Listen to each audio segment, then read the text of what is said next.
আসসালামু আলাইকুম। আজ বিশ্ব মশা দিবস। শুনে আশ্চর্য হচ্ছেন? আশ্চর্য হওয়ার কিছু নেই। আসলে মশাকে কোনোভাবে অবহেলার চোখে দেখা ঠিক হবে না। কেননা একটা সময় আমরা দেখতাম যে সবাই অবহেলা করে, অহংকার করে অনেকেই বলতো যে মশা মেরে হাত তালু করবো নাকি? অথবা মশা মারতে কামান দাগা লাগে। কিন্তু বাস্তবতা হলো যে মশা বর্তমানে একটা আতঙ্কেরই নাম। কারণ অনেক শক্তিশালী, অনেক অহংকারী লোককেও মশা তার কামড়ে শুইয়ে দিয়েছে।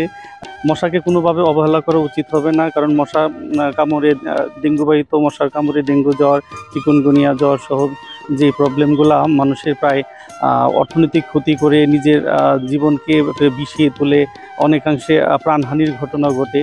আমরা এই বছর চলতি বছরেই বাংলাদেশে প্রায় 100-র উপরে মানুষ মশার কামড়ে মৃত্যুবরণ করেছে। সুতরাং বিশ্ব মশা দিবসে আজ মশাকে অবহেলা না করে মশার প্রতি আরও গুরুত্ব দেওয়া এবং সচেতন হওয়ার জন্য আমি আহ্বান জানাই।